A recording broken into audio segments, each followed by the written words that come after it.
Football is the biggest sport on the planet, but have you ever stopped to look at the one object that moves it all? From a heavy, lace-bound piece of leather that would literally cut your forehead open, to high-tech spheres packed with microchips that defy physics.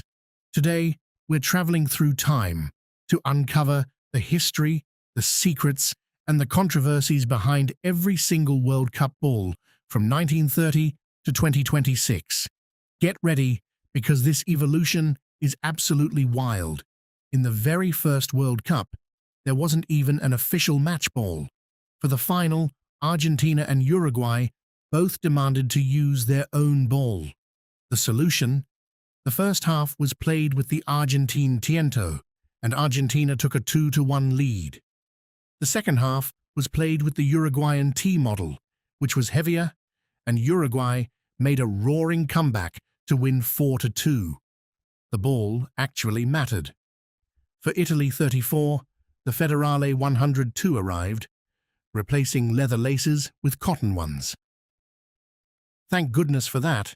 Heading the old leather laces could literally split your head open.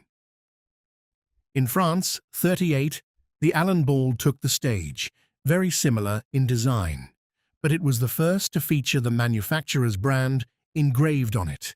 Goodbye laces. After World War II, the tournament in Brazil introduced the Duplo T. This was a massive technical revolution. The first ball with an internal inflation valve. No more exposed stitching to warp the trajectory or injure the players. In Switzerland 54, the Swiss world champion ditched dark brown for a vibrant yellow so that spectators and early TV broadcasts could actually track it in the mud. In Sweden 58, the top star was chosen blindly out of 102 candidates, and in Chile 62, the ball called crack was a quality control disaster that kept deflating mid-game. Everything changed in England 66 with the Slazenger Challenge 4-star, a beautiful orange ball made of 25 high-quality leather panels. In 1970, the game changed forever. Adidas became the official supplier and dropped the Telstar, short for television star. Its 32 black and white panels were born for one specific reason, so people watching the World Cup on black and white tube TVs could easily track the ball. It became the most iconic football design in human history. In 74 came the Telstar Duelast, introducing a special waterproof coating so the ball wouldn't turn into a heavy brick of concrete when it rained. And in Argentina 78, an icon was born, the Tango. Its geometric design created a brilliant optical illusion when spinning. This look was so popular that it became the blueprint for the next 20 years. Spain 82 said goodbye to natural leather with the Tango España.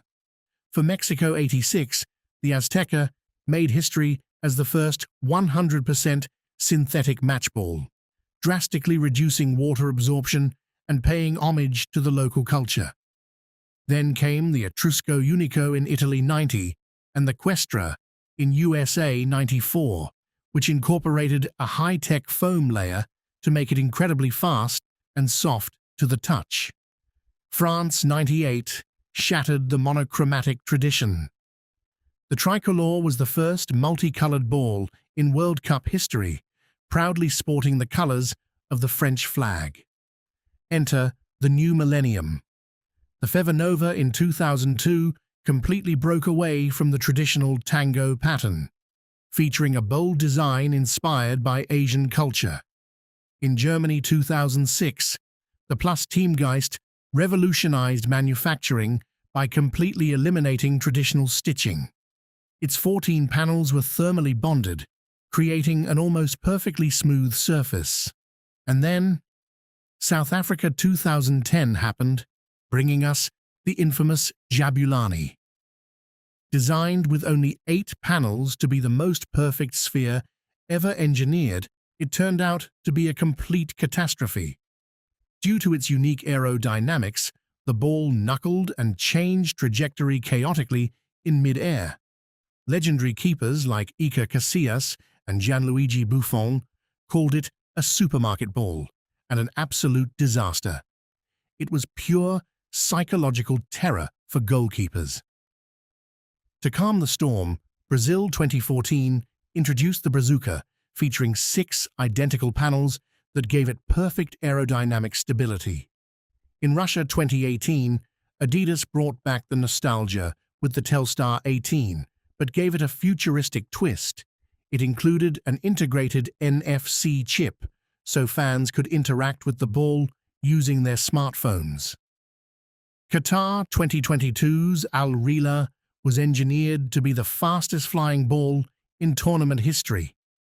But the real magic was hidden inside, a motion sensor that transmitted data 500 times per second to the VAR room, allowing for semi-automated offside decisions in just seconds. The ball was no longer just a piece of sports equipment. It was a fully functioning computer.